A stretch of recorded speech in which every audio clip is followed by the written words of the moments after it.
it's an interesting morning. This is a time of being betwixt and between, and today's topic is patience. So it's an interesting time because I'm figuring some people are going to be watching this at some point, not having the reference for where we are at the moment, but this is the week of the election in 2020, and we are still awaiting results. We still don't know a couple days after the election polls closed what the results are, and a lot of us are waiting with bated breath to see what the results are. And so patience is a perfect topic for this moment. And how about before we get started, let's just take a minute or two to settle in and get present, and take a deep breath in through your nose. Hold it and imagine clean, crisp oxygen flooding your lungs with bright vitality and life, and moving into your bloodstream and nourishing all your cells and all your organs. And as you exhale any stress or tension. And now let's just take another deep breath in through your nose. Hold it, in this time imagine brilliant white light just flowing into every electron and molecule and lighting you up, electrifying you, energizing you, cleansing and clarifying. And as you exhale any tension or any stress. And now let's just gently place our palms together and softly rub your fingers against your palms. Feel that sensation, feel the tickling and the tingling, and allow yourselves to appreciate what it is to be in this physical form. And welcome, welcome, welcome. It's great to be here with you. And Luola, welcome. Great to have you here. And today we're talking about patience, because we are in a position where we get to be patient. And I actually looked up the definition of patience to find that it is the ability to tolerate a delay. Let's see if I can bring it up again. I'm going to pull up the actual definition to read to you. So give me 1 second here. And I think this is, patience has never been my strongest suit. So I don't know about you. I think that so many of us want instant results in things. And there's a time certainly for patience when we don't have the ability to influence an outcome. Sometimes we just have to wait for things. And by presencing ourselves to some sense of internal balance, then we at least can weather that moment of waiting with greater ease. So patience, the quality of being patient as the bearing of provocation, annoyance, misfortune, or pain without complaint, loss of temper, irritation, or the like. And an ability or willingness. Here we go. An ability or willingness to suppress restlessness or annoyance when confronted with delay. So I think that we have the opportunity now to be challenging ourselves to find that place of balance, and to instead of suppressing restlessness or annoyance, maybe we can transform it. And maybe we can find peace. We've spoken about this yesterday, like in this moment, I am fine.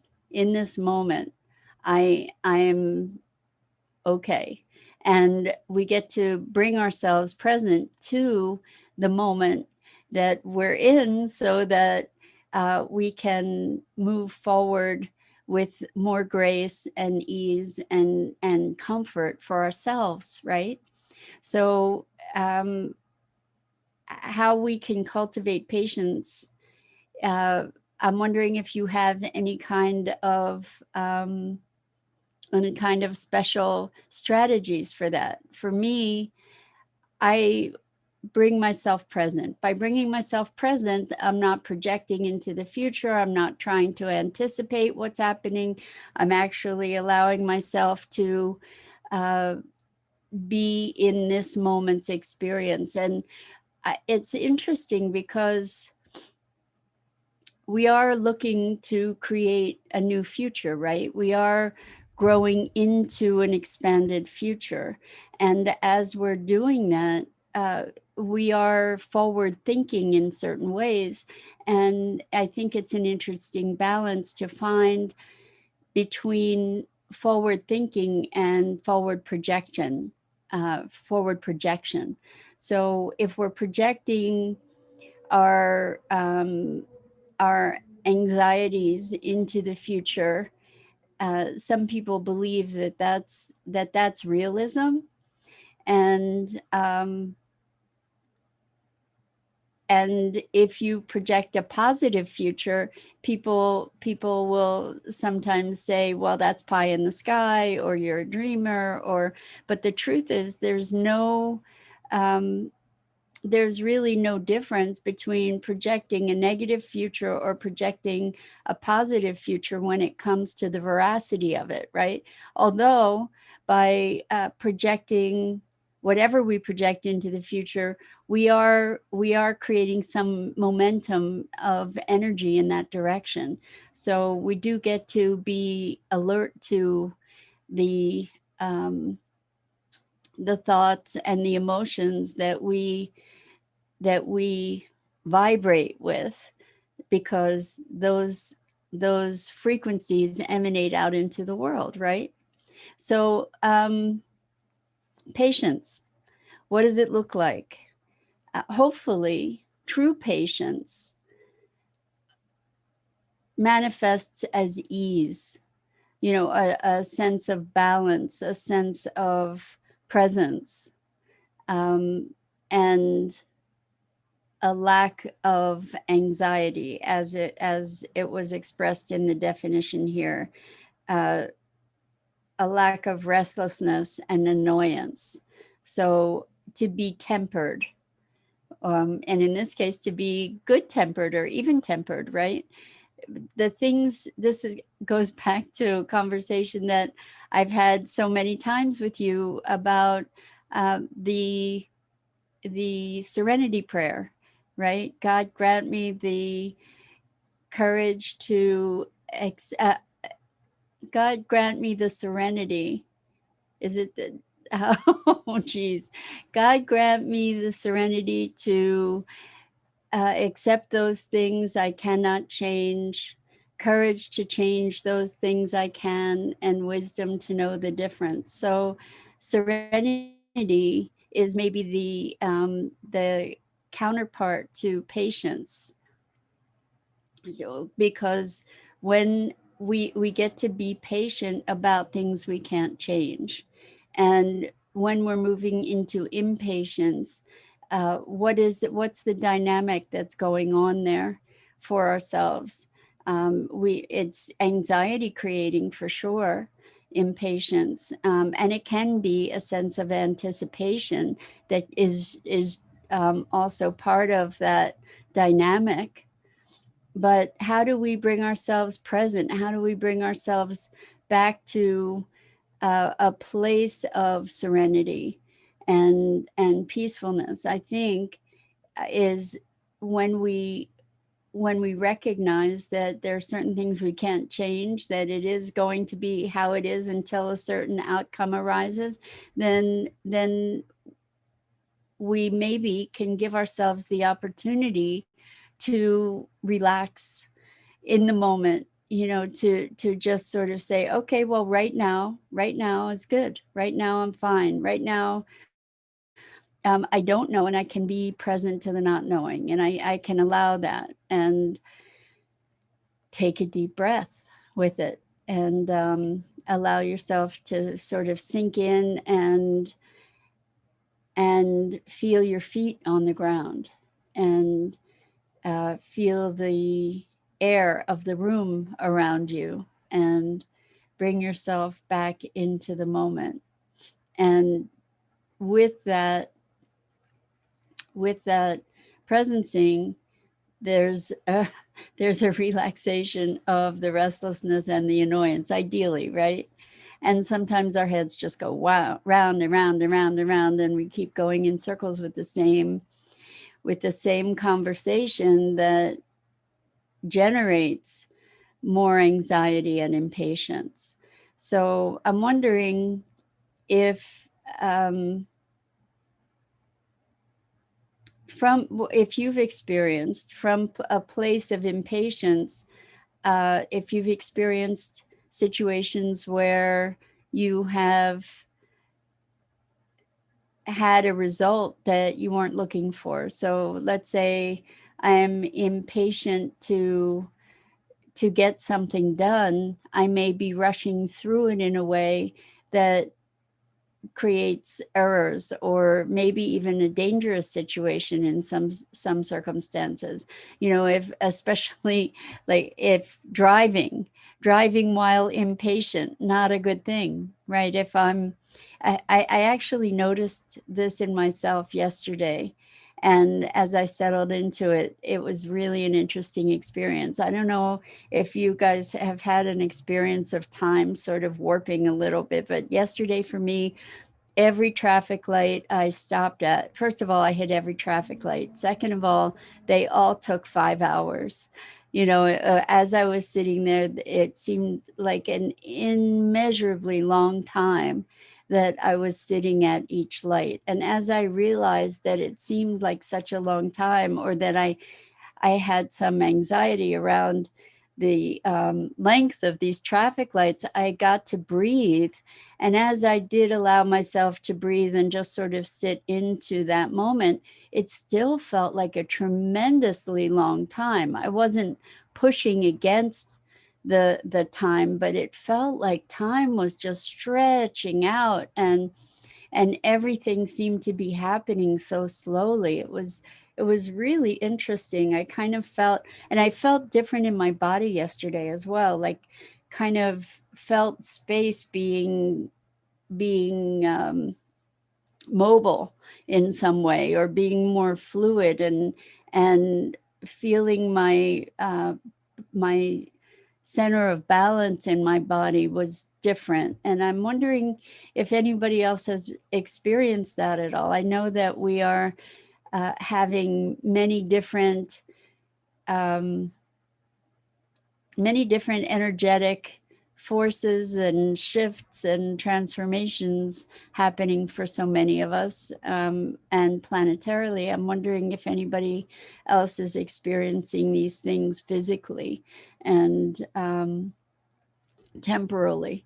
But patience. So even if it seems like there's a long time and time is stretching out, we do have the ability to bring ourselves back present and to settle in and breathe. And it was interesting to recognize that yesterday for myself as I was driving with all these traffic lights, and just noticing that initially I was really impatient, and then I was able to really feel the passage of time in a very different way through taking a deep breath, getting present, and allowing myself to be patient as the time was passing, and be aware and alert. And it was a very interesting thing. Um, so how about you? Think about where being impatient has been disruptive for you, and where you have been able to choose to be patient. Hello, Joanne. Welcome. It's great to have you here. We're talking about patience, and I'm wondering if if you have any particular practices for yourself that cultivate presence, which enables us to be patient when there are certain outcomes that that we're desiring. So that's another thing to be looking at in terms of impatience. What creates it is expectation, and maybe a projection of this should be faster, or it should be different than the way it is. And so we get impatient because we're projecting an expectation forward. So I wonder, as we recognize our impatience or anxiety, or so Joanne says, I'm very impatient. I ask the angels for more patience. So great. This is, if it works for you to ask the angels, is that helping you, Joanne? Because I'm thinking that one of the things that makes a difference with patience is being able to be in the moment and accepting the moment, for allowing the perfection in the moment.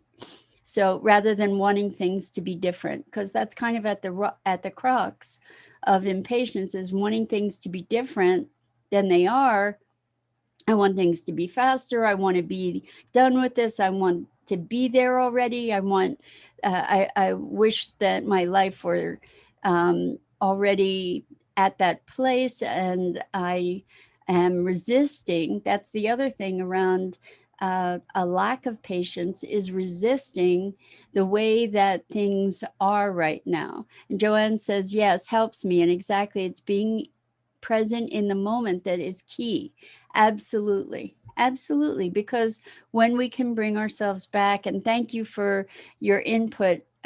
When you guys communicate with me directly, it helps so much to be engaged in conversation. So I just want to acknowledge and appreciate you so much for your communications. So yeah, being present is the antidote. And one of the ways that we get to be present is by looking at the expectations, bringing conscious the expectations that we're projecting forward, that are kind of how we're whipping ourselves up into a bit of a frenzy of impatience, right? So as we identify the either resistance or expectation, I want this to be different from the way it is, resisting the way things are. That's kind of how we create misery for ourselves on all different levels, right? We create dissatisfaction with this moment, resisting how things are. We create comparisons between ourselves and other people. We just I'm thinking this through even more deeply, and the clarity around resistance is really what this comes down to. I think is resisting the way things are. And Joanne says, do you think it's passed down to us from our parents? Well, I think that we learn behaviors. I think that certainly we learn behaviors within our families. So if we see that this is a way to behave, then we incorporate that way, because that's what we're indoctrinated to. That's what we're taught. So I don't know how much, I mean, it's been a scientific conversation forever to see the difference between nurture and nature, right? To see what's inherited and what we learn, but we can evaluate these patterns, and to see where we can interject ourselves into them. So Joanne says, my grandmother used to say, Rome wasn't built in a day. It's true. And in terms of patience and expectation, I've heard it over and over again. I've never researched to see whether it's true or not, but what I've heard is that people overestimate what they can do in a day and typically underestimate what they can do in a year. And so by little, we keep putting one foot in front of another and we move forward. And then eventually, when we look, it may seem like things are going very slowly, but when we get to look back, we see that we've traversed a great distance or that we've accomplished remarkable things. So patience is something that I think we get to exercise when there are, particularly when there are things beyond our control. For instance, the outcome of this election in the United States right now, we just need to allow the process to unfold. And we need to allow time for the votes to be counted, and then we get to see what next steps are, and we get to see where we are. And so there's an opportunity to enjoy a moment of not knowing and being in this state of transition and this state of flux. And Joanne says, one small step a day leads to great destinations. That's really true. It does. If we just if we're persistent and if we're able to be consistent too, that's great. And we make changes, sometimes bit by bit, and sometimes very quickly. So in any case, this was a conversation about patience, and it's great to see new people here, and it's great to have the folks who um, are family now joining us, and I so appreciate you and spending this time together. So much love. I'm Mira Rubin. This is the Core Connection, and I go live here on the Enlightened World Network Facebook page every weekday morning at 9 a.m. Eastern. So thank you for being here. And until next time, lots and lots of love.